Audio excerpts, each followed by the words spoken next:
From the brain to the spinal cord and the peripheral nerve. Welcome back to our second episode of Neurosurgery on the Move. Bersama saya Dr. Monica dan saya Dr. Kevin. Kita berdua akan menemani neurofellows semuanya dalam episode kedua Neurosurgery on the Move dengan topik mengenal hidrosefalus. Ya, jadi podcast Neurosurgery on the Move ini adalah salah satu bentuk aplikasi dari Tridharma Perguruan Tinggi, yaitu pengabdian kepada masyarakat. Podcast Neurosurgery on the Move ini akan membahas mengenai topik-topik berdasar saraf, mulai dari penyakit-penyakit, diagnosis, penanganan, hingga operasi. Dan kita akan tayang setiap bulannya dengan menghadirkan narasumber-narasumber yang gak kalah kece dan kompeten. So, here we go. Our second episode of Neurosurgery on the Move.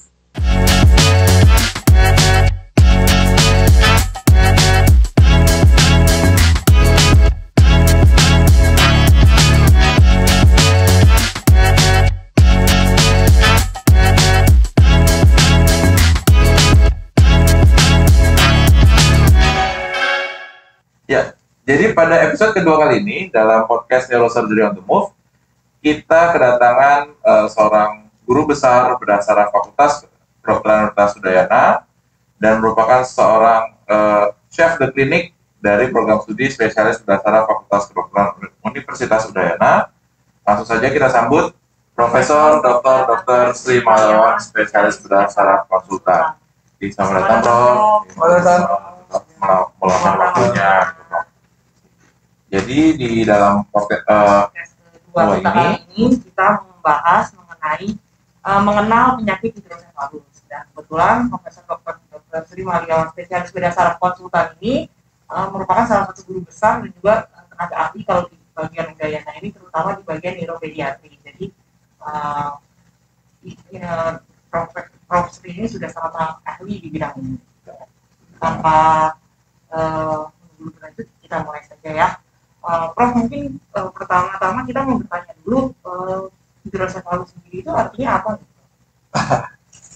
Hidrosefalus, karena ini pendengarnya dari kalangan mungkin banyak yang bukan dokter dan sebagainya, saya jelaskan secara sederhana dan gampang ya. Sebelumnya, Om Swastiastu. Selamat pagi, yaitu selamat siang, selamat sore, selamat malam, sore dan juga hidrosefalus artinya otaknya isi air ya, kepalanya berisi air, awamnya seperti itu. Tapi sebenarnya kita langsung aja ke poin. Kalau misalnya otak manusia, dia kalau hidrosefalus itu artinya cairannya, sistem otak itu mengeluarkan cairan otak. Kira-kira sehari itu dikeluarkan 500 cc, kurang 500 cc. Dan itu diserap, dikeluarkan lagi, keluarkan lagi. Mungkin sistemnya persis seperti sistem aliran limpa, kalau nggak ada di otak, cairan otak itu dihasilkan seperti itu. Nah, kalau kemudian terjadi gangguan penyerapan atau alirannya terganggu, sehingga terjadi sumbatan aliran atau produksi, kemudian penyerapan terganggu, terjadilah penumpukan cairan otak lebih banyak dibandingkan yang diserap. Itu akibatnya apa? Jadi sistem aliran otak dari, kita sebutkan dari tempat diproduksi, kemudian mengalir ke otak kecil, kemudian mengalir ke permukaan otak, kemudian diserap di permukaan otak, itu bisa terganggu. Kemudian sistem yang dibuat di hidrosefalus, cairan otak dibuat itu bisa melebar dan tekanannya lebih tinggi, itu disebut hidrosefalus. Kalau hanya melebar saja, kemudian tekanannya agak tinggi, ya itu disebut ventriculomegaly, misalnya ventrikal melebar. Kalau tekanannya positif, baru disebut hidrosefalus. Nah, kemudian hidrosefalus ini terjadi bisa oleh karena penyerapan cairan otak itu terganggu. Penyerapan otak terganggu.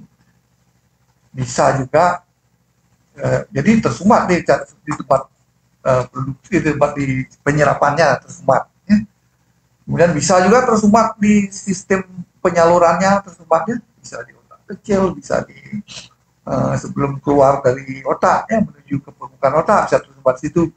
Jadi ada dua yang terkena internal, jadi pembagian hidrosefalus ya hidrosefalus obstruktif atau hidrosefalus yang buntu cairannya obstruktif itu tersumbat. Kalau gangguan sistem penyerapannya disebut hidrosefalus non communicating. Bahasa Indonesia-nya apa ya? Tidak berhubungan ya. Obstruksi juga sebenarnya dia obstruktif ya sebenarnya, tapi di sistem penyerapan dia alirannya masih terlebar ya. Kalau tersumbatnya di sepanjang aliran itu disebut hidrosefalus obstruktif ya, atau hidrosefalus non communicating yang tersumbat di mana saja. Nah, hidrosefalus ini kalau cairan otak mulai meningkat ya, tekanannya berarti bertambah, kemudian volume cairan otak meningkat, di otak yang tertekan. Tentu gangguannya pada otak. Sebabnya makin lama dibiarkan tertekan, ya makin keras pengaruhnya ke otak. Kelainannya akan jadi lebih berat. Ya. Itu semua sistem hidrosefalus itu. Nah, sekarang kita mungkin kalau ini kita menuju nanti apa kira-kira penyebabnya dan gimana selanjutnya gitu ya. Mudah-mudahan jelas. Ya. Jadi kesimpulannya hidrosefalus cairan menumpuk berlebihan, tekanannya tinggi, meningkat. Kalau hanya melebar saja disebut ventriculomegaly. Kira-kira ya. Jelas itu sebabnya. Sangat jelas. Bisa untuk bahan belajar mahasiswa Prof. Nonton podcast langsung bisa dapat Langsung tentang hidrosefalus nih Prof. Jadi kalau dilihat dari ilustrasinya memang kayak cairan otak itu sendiri kayak aliran sungai itu Prof nih. Artinya memang di mana yang dia buntu, dia akan gugur ke sana membuat tekanan di intrakranialnya meningkat. Nah, kira-kira hidrosefalus ini apakah hanya bisa pada orang dewasa saja, atau mungkin seperti yang di TV hanya pada anak kecil saja, atau bagaimana? Ya, hidrosefalus ini ya, siapa saja bisa kena hidrosefalus. Hidrosefalus bisa sejak lahir juga sudah bisa ya. Kelainan sistem penyerapan sudah lahir bisa ya. Kemudian kalau misalnya hidrosefalus ini terjadi, ya singkatnya kalau teori yang buat susah ya. Kalau terjadi hidrosefalus sebelum umur 2 tahun atau sebelum sambungan-sambungan tulang di otak tertutup ya, normalnya tertutup 2 tahun, harus sudah tertutup semua. Itu kalau terjadi hidrosefalus maka cairan otak yang tersumbat terus dialirkan, kepalanya yang dominan akan membesar ya. Membesar kepalanya, otaknya kemudian menipis ya. Kalau tekanannya tinggi kemudian itu otaknya terjepit, lama-lama ya nggak tumbuh otaknya. Sehingga yang hidrosefalus makin lama dibiarkan ya, makin lama dibiarkan otak itu artinya apa? Makin lama dibiarkan itu makin kematian sel atau kemungkinan kembali ke normal itu makin kecil ya. Jadi kalau ada hidrosefalus tekanan lebih tinggi normal, ya memang harus cepat-cepat harus ditangani ya, anak kecil. Kemudian orang dewasa bisa ya, sejak lahir tadi bisa, anak-anak juga bisa. Ya. Kemudian pada orang dewasa juga bisa ya.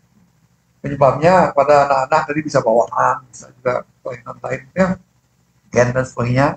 Bisa juga karena waktu pertumbuhan otak ibunya yang paling jelas tuh mungkin kekurangan asam folat, kurang gizi gitu ya. Karena apa? Bayangkan aja itu sel menjadi 2, menjadi 3, menjadi 4, jadi akhirnya mau menjadi itu kekurangan gizi, ya gimana bisa menjadi ya kurang ya. Terutama pada kejadiannya begini, terutama pada ibu hamil muda, ya. Karena otak itu dibuat mulai umur 4 sampai maksimal 8 minggu kemudian terus berkembangnya. Kemudian berhenti lah apa sedikit perkembangan setelah 5 tahun ya. Jadi itu, jadi bahayanya kelainan bawaan yang mengenai otak itu adalah pada ibu hamil muda itu yang bahaya. Jadi ibu hamil muda jangan sampai kurang gizi, kurang protein, jangan minum gula saja. yang dipakai untuk pertumbuhan itu protein ya. Protein itu ya bisa dari kacang, daging, telur, susu itu penting untuk muda. Jangan es gula aja terus ya, jadi besar tanpa proteinnya bisa. Itu pada kejadiannya. Mungkin ada lagi ya kelewatannya. Yang dewasa mungkin ya Prof. Untuk dewasa dewasa itu berarti artinya apa? Waktu kecil normal ya, normal. Kemudian terjadi sumatan setelah dewasa. Ya. Sumatannya bisa terjadi karena trauma, benturan, perdarahan. Kalau ada darah masuk ke cairan otak itu jadi penyerapannya juga misalnya. Kemudian ada tumor misalnya, kemudian ada juga misalnya kelainan pembuluh darah yang makin lama lebar karena luas bisa itu yang paling sering ya. Jadi kelainan perdarahan dari trauma apa saja, kemudian bisa dari tumor, bisa juga dari disebabkan tersumbatnya aliran liquor. Dan yang paling sering misalnya pada umur 1 tahun, 2 tahun itu atau 3 tahun itu yang paling sering adalah infeksi meningitis misalnya. Meningitis ya radang, cabut otak radang. Coba aja kalau kita infeksi hidung misalnya infeksi kan malah keluar cairan banyak kan, tidak bisa menyerap apa yang khusus dan sebagainya. Kalau radang tidak keluar, sama juga di otak. Kalau radang nggak bisa menyerap ya, itu menyebabkan virus. Kalau orang tua juga begitu. Tadi Prof sempat menyebutkan salah satu penyebab untuk dewasa itu karena kecelakaan atau trauma. Nah, kira-kira apa nih Prof? Artinya kan jauh ke hubungannya nih kecelakaan dengan hidrosefalus pada dewasa. Kecelakaan itu biasanya kalau otak itu sel-sel otak yang hidup pasti ada pembuluh darah banyak sekali. Kemudian kalau pas misalnya perdarahannya merembes ke ruangan aliran cairan otak itu, dia akan mengganggu apa? Ya. Bisa juga kalau benturan mungkin kemudian menyumbat, kemudian bengkak otaknya, menyumbat alirannya. Saya bisa karena perdarahan juga, meskipun perdarahannya di cairan otak, di luarnya menekan saluran cairan otak. Itu bisa menyebabkan hidrosefalus. Itu pada orang pada trauma. Pada trauma, hati-hati pada trauma. Pada pemeriksaan yang canggih sekarang misalnya scan atau MRI, pada trauma karena otaknya kalau kecil, kalau lama kronis kan atrofi, otaknya kecil, bisa kelihatan lebar ventrikel. Pada trauma bisa ventrikelnya normal kelihatan, tapi tekanannya tinggi, tekanannya bisa serat ya, maka belum, misalnya otak masih normal, belum ada yang rusak kan, belum ya bisa melebar. Itu bedanya. Pada trauma, pasien koma misalnya dia, traumanya mungkin, perhatikan, jangan sampai lupa hidrosefalus. Makanya sering kalau cedera berat itu pasti dipasang monitor otaknya untuk menunjukkan tekanan otaknya ya. Meskipun dia sistem vertikal cairan otak itu tidak melebar, dialirkan keluar karena kita tidak tahu, belum atrofi, belum ada tanda-tanda pelebaran vertikal ya, pelebaran aliran cairan otak itu ya. Mungkin kita mau izin bertanya Prof, ini kan untuk awam nanti jadi kita sebutannya kalau untuk pendengar kita sekarang ini neurovelas, mungkin sebagian besar awam. Kira-kira untuk awam ini bagaimana caranya mengetahui kalau ada hidrosefalus, tanda-tanda ini itu bagaimana pada anak-anak? Pada anak-anak hidrosefalus itu tandanya yang pertama kita lihat ya, kalau misalnya otaknya cukup gitu ya, tidak terlalu sedikit otaknya gitu, masih bisa itu kepalanya akan membesar ya, membesar. Susah bilang ukuran berapa kan, kok lebih besar kira-kira dari anak-anak tetangga normal, lebih besar. Kalau kepala membesar artinya kulit kepala kan ada regang ya, menjepit. Kalau regang rambutnya jadi jarang-jarang kelihatannya, rambutnya jarang.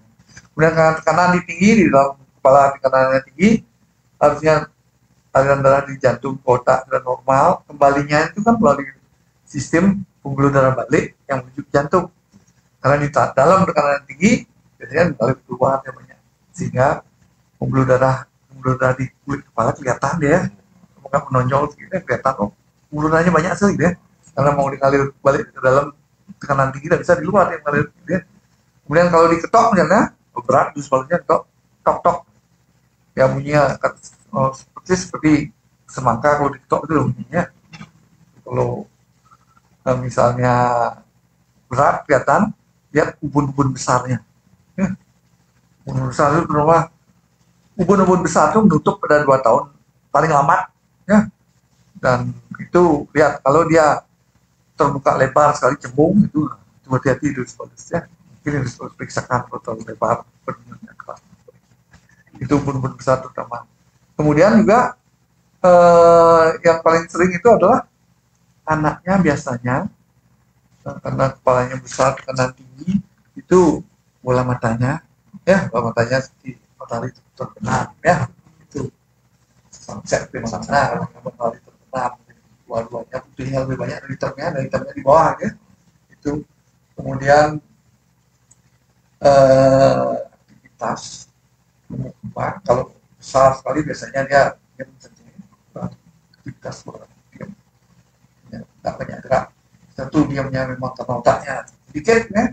Kedua, karena berat kepalanya, ya. Orang bilang kalau zaman dulu bilang encer otaknya pintar, ini encer cairan di sini, ya. Itu sepalus, ya. Itu kira-kira tandanya kalau khas. Jadi yang paling simple, yang paling sederhana, kalau kira-kira anaknya, ya, satu, lebih kepalanya lebih besar di anak-anak tetangga, ya.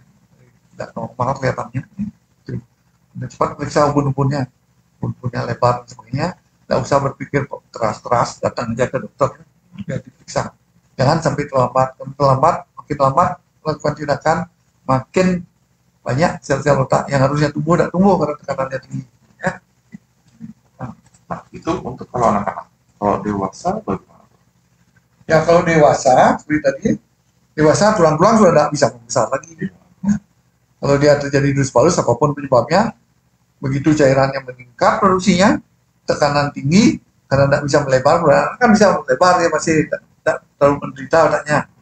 Tekanan tinggi, jadi kesadaran biasanya menurun, kesadaran menurun, dan dibiarkan kejang-kejang dan sebagainya, ya. Mual, muntah, itu ya pada orang dewasa, mual, muntah, kemudian kesadarannya turun, ya kalau mualnya lebih keras lagi, ya lebih ringan dari mualnya, mual nafsu makan tidak ada, ya. Dan lebih keras lagi mual-mualnya, muntah, kemudian maunya di tempat tidurnya bergerak. Kalau ringan sekali biasanya sakit kepala waktu bangun tidur, terutamanya kalau rebahan, sakit bangun tidur itu biasa dulu pada bergerak, kalau bangun tidur baru bangun tidur sakit kepalanya, dan bangun jalan-jalan lagi ringan dikit itu baru ringan, ya. Ini biasanya terutama pada orang tua bisa tidak terjadi hidrocephalus. Seperti misalnya kalau orang tua kan sel-sel otak mulai banyak yang mati, sel-sel otak atrofi banyak, orang tua kan mulai kulit keriput, mulai menurun. Kadang-kadang sistem penyerapan liquornya menurun lebih dulu, ya. Sehingga akibatnya apa? Harusnya menyerap 10 gitu, dia menyerap cuma 7, ya. Sehingga lebih dikit. Itu juga bisa menyebabkan hidrocephalus.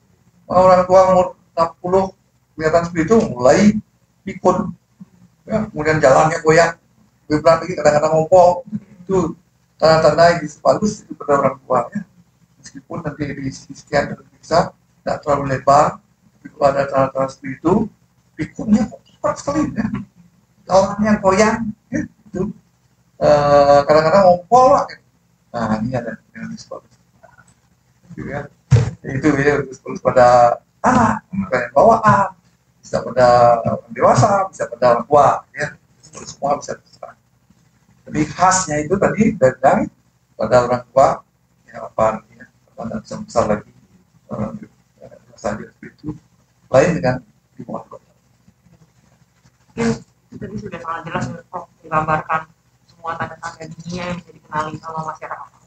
Tapi mungkin teman-teman di Rokelas ini bertanya-tanya nih Prof, sekiranya kalau misalnya mereka punya kerabat atau punya anak, punya orang tua yang ada tanda-tanda seperti itu, terus kemudian dibawa ke dokter, kira-kira selanjutnya di dokter itu pemeriksaannya seperti apa, kemudian kelanjutannya bagaimana? Nah, bagusnya kalau curiga hidrocephalus, baru curiga aja langsung ke dokter, karena dampaknya serius, apalagi anak curiga. Karena apa? Kalau anak masalah, ibu bapaknya jauh lebih sakit daripada Nah, ya, jadi cepat dibawa ke dokter, kemudian diperiksa. Pemeriksaan biasanya dilakukan tubuh kembangnya gimana diperiksa ya, kemudian refleks-refleksnya semua diperiksa, saraf-sarafnya dan penanda. Setelah itu nanti ada pemeriksaan yang cukup dengan CT scan saja. Kalau anak-anak misalnya ada sekarang sih misalnya MRI tapi dia perlu lama waktunya. Biasanya harus diffuse, nah, perlu sekali ya. Nah, untuk sekarang kita cukup pakai CT scan dulu. Ya. Nanti setelah CT scan ketemu hidrosepalus, dokternya akan memutuskan, oh ini harus hidrosepalus yang obstruktif atau communicating atau non communicating, penyebabnya apa? Pasti cari penyebabnya apa. Oh, yang kongnital, yang bau bayi itu biasanya ada sistem saluran yang di otak itu biasanya paling banyak menyempit ya. Atau yang seperti itu biasanya. Jadi setelah tegak diagnosanya, penyebabnya sudah tahu ya. Penyebabnya penting, penyebabnya selain kelainan berat, tumor, bisa juga pada anak. Sudah tahu penyebabnya, kemudian baru dilakukan, pasti nanti dianjurkan untuk dan dijelaskan diapakan baik. Biasanya terapi yang baru ada sekarang adalah mengalirkan kelebihan cairan itu ke bagian tubuh yang lain, ya, terutama ke perut, gitu ya. Supaya diserap di situ, itu yang inginnya. Ya. Jadi mengalirkan itu bisa dengan ya, satu, dengan memasang alat dari silikon berupa saluran kecil ya, dan isi pengatur cairan, pengaturan tekanan itu tertentu. Misalnya ada yang tekanan rendah, tekanan sedang, tekanan berat ya. Artinya kalau tekanan rendah artinya dengan kalau tekanan otak lebih dari 5 mm, 5 mm Hg atau 5, anggapnya 5 cm air gitu ya, baru dia mengalir. Kalau tidak ada itu, semua cairan otak bisa mengalir habis gitu. Itu sudah ada pengaturannya. Kalau kurang dari itu dia tidak akan mengalir. Kemudian sedang, kalau itu 5-10 ya. 10 lebih dari 10 baru dia mengalir ya. Apa namanya? Tekanan tinggi ya. Itu lebih dari 10-15 itu. Nah, dialirkan bisa ke perut, stop di perut, bawah kulit tidak kelihatan dari luar selangnya. Nah, apa namanya? Alat pengontrolnya bisa menonjol di kepalanya. Kemudian yang kedua, dari kepala, kalau misalnya ada masalah di perutnya tidak bisa menyerap, bisa dialirkan ke jantung ya. Itu dengan monitor sehingga aman ya. Kemudian ada macam-macam sekarang, tapi itu saja cukup. Seperti yang sekarang dialirkan dari ventrikel ke vena langsung ke sinus ya. Dan yang kedua, bisa juga dilakukan kalau misalnya jenis yang obstruktif tadi, bisa lakukan endoskopi ya. Dibuat di dalam, dibuat saluran dari produksi dari tempat penghasil cairan otak ke tempat penyerapannya, dibuatlah dengan endoskopi, dibuat lubang sehingga dia mengalir langsung ke sistem penyerapannya. Itu bisa. Itu tidak pakai alat, tidak ada alat yang dipasang ya, dengan endoskopi kantor dibuat saluran baru ke tempat penyerapan cairan otak kayak gitu ya. Itu yang umum sekarang. Yang lain-lain sekarang jenis-jenis selang dan sebagainya macam-macamnya, ada yang murah dan mahal ya. Ada juga sekarang selang yang bisa diatur tekanannya dari luar, ada yang tekanan banyak tekniknya itu Prof. Mungkin sekedar informasi buat teman-teman juga. Jadi memang teknik yang endoskopi ini kan Prof. yang membawakan ke Bali itu Prof. Ya, ini tahun 2005 ya. Itu 2005 itu saya sudah presentasi tentang ITP ini di India produktif ya. Dan yang pertama kali saya yang mempelajari ITP ini, dan saya yang bawa ke Indonesia. Pertama kali kegiatan di Indonesia ya, di Bali dulu, setelah di Bali dan saya buatkan melalui presentasi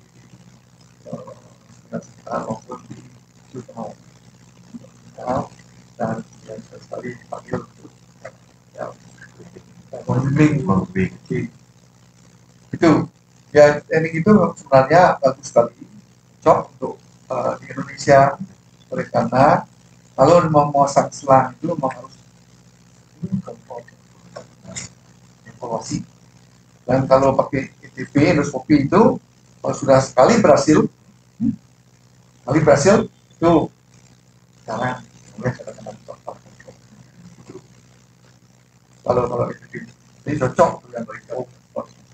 Dan kemudian biasanya komplikasi terjadi mana dibilang di guru saya itu komplikasi terjadi pada 100 pekerjaan 100 DPT endoskopi 100 pasien pertama. Setelah itu hampir jarang sekali terjadi komplikasi karena dianggap kalau setelah 100 kali mengerjakan itu sudah familiar apa yang akan terjadi. Ya. Jadi saya dulu sama setelah kira-kira 150 kali membuat ini, dan saya buat riset membandingkan gimana hasil pemasangan selang dan endoskopi. Saya buat sistem metode bicara peneliti yang sudah diterima luas internasional. Kemudian peneliti itu ternyata memang hasilnya baik sekali. Hasilnya kecil, hasilnya bagus, lebih baik dari sebagainya. Jadi saya ingatkan kalau memenuhi syarat untuk endoskopi bagus. Jadi kadang-kadang ada juga yang menganjurkan dari Eropa itu semua endoskopi aja, toh komplikasinya sedikit. Lakukan pipisan untuk pemasangan selang itu kalau tidak berhasil, ya. Kalau endoskopi tidak berhasil baru pasang itu. Yang menunjukkan seperti itu. Jadi kalau saya sudah mengerjakan selama ini sampai sekarang itu 285 ya. Di Pemda masih tetap baik. Tadi sempat Prof menjelaskan tentang pasien yang memang dengan kebijakan atau pemasangan selang memang harus dilakukan rutin berkala. Nah, mungkin salah satunya adalah yang ditakutkan oleh warga atau neurokers lainnya di rumah pada saat kontrol kalau misalnya terjadi keluhan atau misalnya terjadi kegagalan dari selangnya. Kira-kira apakah memang harus operasi ulang atau bagaimana? Ya, ini penting saya bahwa angka komplikasi pada kejadian komplikasi pada pemasangan selang pada jenis itu, angka infeksinya kira-kira kalau dalam 10 tahun pasti ada 3 kali infeksi, ya, rata-rata. Kalau di sangat kerennya ada saya siapa, istilahnya setelah 10 tahun angka kemungkinan infeksinya adalah 2,7. Setelah serem Ranges division rate-nya 2,7. Jadi pasti ada kemungkinan.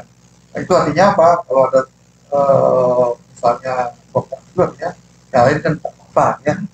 Memang ada komplikasi. Ya. Jadi setelah pemasangan selang, komplikasi biasanya terjadi pada bulan pertama, ya. Jadi harus rajin seperti pertama 1-2 bulan ya. Dan setelah itu 3 bulan. Jarangnya tidak udah di waktu tahun jarang biasanya komplikasi ya. Nah itu kalau terjadi, kalau dikontrol, yang harus diperiksa adalah apakah ada kemungkinan serangan itu. Kalau serangan itu berarti kan balik apa anaknya dia bekerja sering mual muntah dan kepala ya. Kalau ada itu buat kontrol ya. Yang kedua, kalau ada jadi kepala mual muntah, nafsu makan hilang, itu udah sekarang ya. Lihat apa ya, bangunkan coba males ya. Lihat sepanjang dan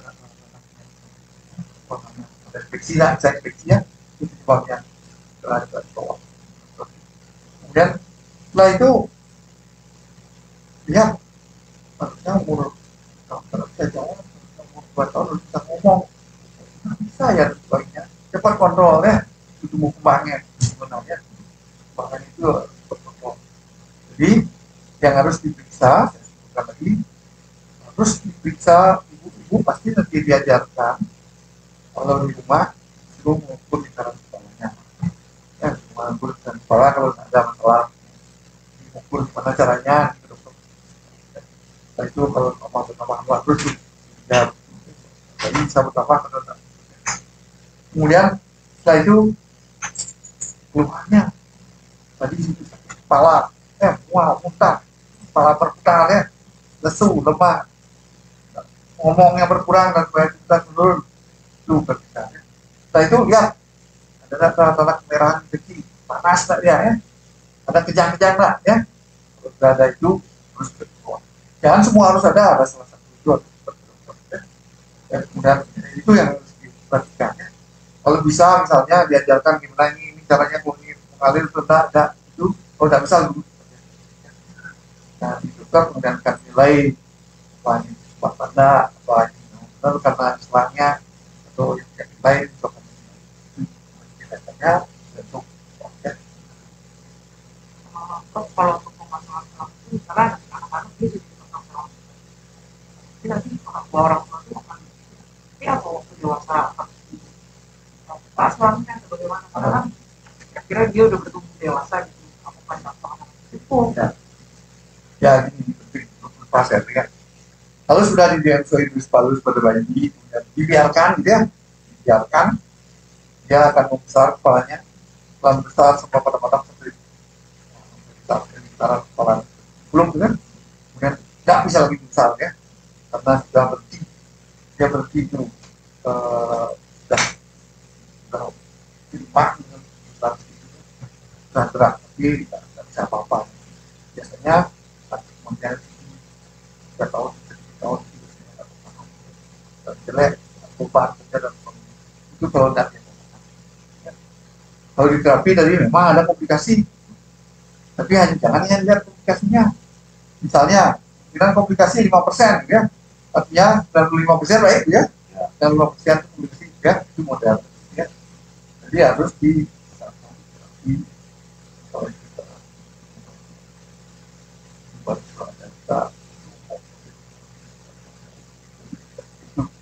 nah, kalau nanti gimana? Apakah nanti dipasang seumur hidup?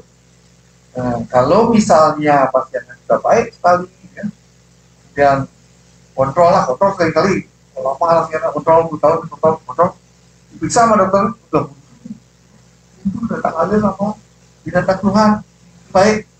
Nah, itu bisa kontrol scan, tidak ada jalan-jalan. Biasanya itu boleh dibuka. Ya. Kalau dibiarkan juga tidak apa-apa karena itu silikon murni ya, silikon yang bisa pakai untuk depan beberapa itu bisa ya, jadi biarkan boleh ya, sirup jangan bisa dibuka jual saja boleh ya, nah itu boleh juga. Kalau ada yang bilang oh saya tidak boleh nih karena kepercayaan harus dibuka sudah lama baik ada keluhan sama dokter, kalau dia baik tanpa keluhan otaknya bagus kemudian diperiksa sama dokter, selangnya lancar, itu udah boleh dibuka. Ya, artinya dia baik itu karena selangnya. Ya, oh itu terus dibuka. Itu ada dokter spesialis pada mesin selangnya. Dan khawatir kalau penanganannya tapi kontrol itu bisa baik. Jadi kalau misalnya tadi yang sudah baik tapi masih hadir itu tidak boleh dibuka. Ya. Kalau misalnya udah ngalir lama gitu misalnya dan itu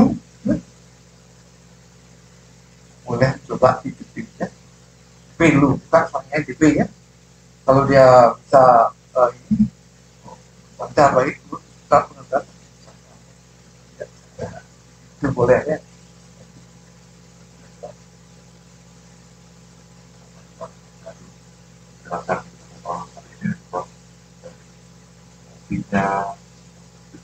Pada anak-anak dewasa melakukan terapi komunikasi. Nah, kira-kira ada pesan untuk atau pesan mungkin untuk keluarga yang memang ada anggota keluarganya yang tentang anak untuk menerima. Oke, pesan saya curiga ada hidrocephalus seperti tadi cepat ke dokter. Kemudian anak-anak yang udah hidrocephalus itu apalagi bawaan gitu ya, bukan salah anak juga. Introspeksi diri, ibu-ibu gimana saat hamil muda, sudah memperhatikan enggak ya kekurangan asam folat, semuanya rajin periksa ke puskesmas, periksa ada kelainan apa ya, misalnya toksoplasma dan sebagainya ya. Itu ya pesan saya, karena kalau anak sakit kemudian selamat tadi ketahuannya. Jadi waktu hamil harus dipersiapkan, direncanakan apa-apa yang perlu yang diperlukan untuk otak normal itu harus dituruti ya, dan sekolah. Itu saya kira ya. Jangan sampai stres waktu hamil ya. Oh, dimarah-marahi suami, balik aja marah suami. Jangan lupa makan. Udah?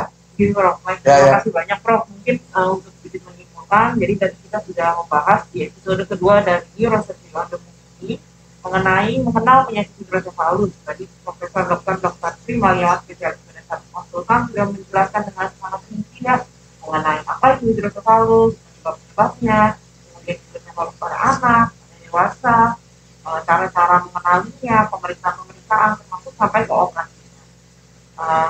Dan tadi ada pesan juga dari Prof. Tri mengenai pentingnya ANC ya, pemeriksaan selama kehamilan. Tentunya ibu hamil itu menjaga kandungannya dengan masa pemeriksaan gizi, kontrol ke dokter kandungan juga, dan tentunya asam folat. Mungkin kita mau berterima kasih kembali kepada Prof. Tri karena sudah meluangkan waktunya untuk hadir di sini.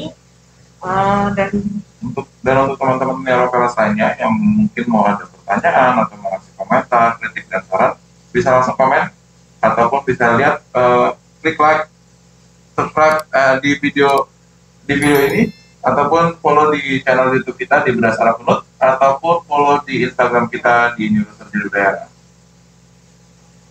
Dan podcast Neurosurgery on the Move ini sekali lagi kita mengingatkan kalau podcast ini akan tayang setiap bulannya dengan berbagai topik yang menarik mengenai bedah saraf, mulai dari penyakit hingga operasi, dengan menghadirkan narasumber yang senior dan kompeten di bidangnya. Saya Dr. Monica. Dan saya Dr. Kevin. Salam Neurosurgery on the